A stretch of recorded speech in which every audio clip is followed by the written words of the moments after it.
When Donald Trump announced J.D. Vance as his running mate, it reignited fears about what a second Trump term could mean for Europe. Vance has made his isolationist views clear from the start. Just after Russia launched its full-scale invasion in Ukraine, he said on a podcast, quote, "I gotta be honest with you, I don't really care what happens to Ukraine, one way or another." Trump himself has put ongoing funding for Kyiv in doubt and has vowed he would end the war in 24 hours if he wins, without explaining how.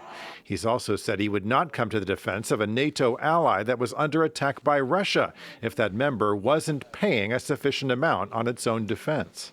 No, I would not protect you. In fact, I would encourage them to do whatever the hell they want. You got to pay. The U.S. Congress has since passed legislation to limit a president's ability to pull out of NATO.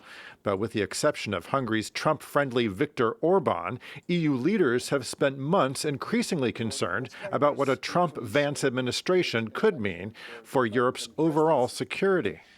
If 2024 brings us America first again, it will be more than ever Europe on its own. When it became clear that Trump would be the Republican candidate in 2024, French President Emmanuel Macron argued that Europe should be more assertive on the world stage and not depend on the U.S. for its own long-term security.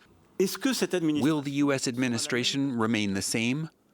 No one knows, and we cannot delegate our collective security and our stability to the choice of American voters in the years to come. When NATO members gathered in Washington in July, they made attempts to make the alliance Trump-proof, agreeing to support Ukraine on an irreversible path to NATO membership, along with a long-term pledge of funding to Kyiv from NATO allies. Even with the new Secretary General in Mark Rutte, the pragmatic Prime Minister of the Netherlands, who some have referred to as the Trump whisperer, there are fears that if Trump ends up in the White House a second time, he could still undermine the alliance.